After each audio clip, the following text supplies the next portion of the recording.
Building a superstructure during Sparklet Wars will give you the most amount of points, but not everyone will be able to build one. In this video, I'm breaking down these superstructures and what you need in order to successfully build one and defend it from opposing factions.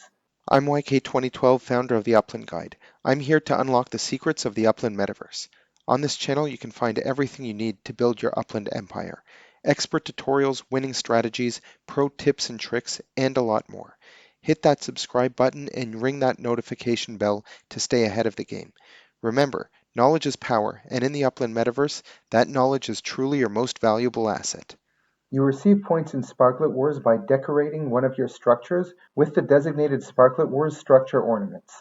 The other way to score points is by building a superstructure. Now here you can see that the superstructure is worth more than 3 times the amount of points as an apartment building. This is the scoring system for the very first Sparklet Wars, but it's quite possible that these numbers will update in future battles, but the superstructure will always be worth the most. Now building the superstructure can only be done during Sparklet Wars and only in the city where Sparklet Wars is being played. It takes 40,000 spark hours in order to complete, where 1 spark is equal to 1,000 sparklet.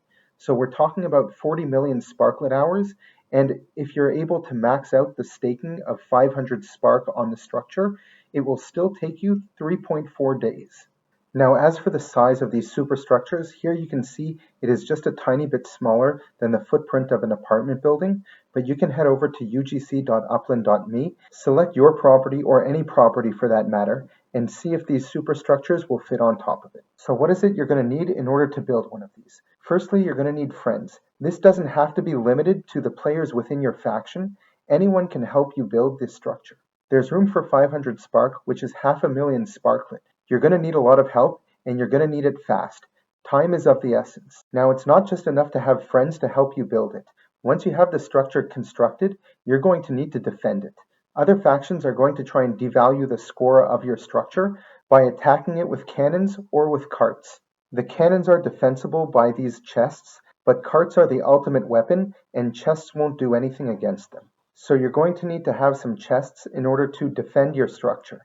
If you don't have any, you're going to have to rely on other players within your faction who are going to want to try and help you out.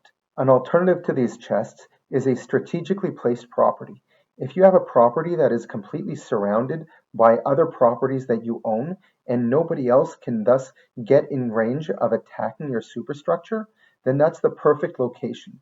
So having a property like that will probably make more people inclined to want to help you construct your superstructure there, knowing that it doesn't have to be defended, because all of the land around it is either owned by you, other players in the faction, or isolated geographically, where no other properties are close enough to it.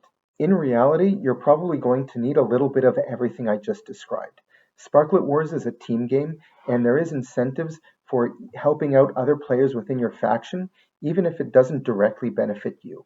At the end of the day, only one faction will win Sparklet Wars, and the pool of Sparklet will be distributed between all of the players on that winning faction. So you do want to help out your team, and what goes around comes around. During every Upland off-season, there are going to be additional Sparklet Wars, so there's value in keeping the assets that you have and continuing to work together with your faction in future battles.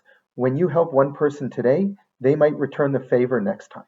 As I mentioned, the amount of time it takes to build up this superstructure doesn't give you a lot of time to get points from it afterwards. So you're going to have to think quickly and work as a faction to decide where you're going to start building these superstructures, if at all. Whatever you decide, you're going to have to build them quickly so that you can optimize the number of points that you can receive on each of the following days. Sparklet Wars is not a very long battle, so it's very dynamic. Things change every day. And if you strategize properly, it can really pay off towards the end. I'd love to hear your thoughts about these superstructures. Do you think they're worth trying to build or not?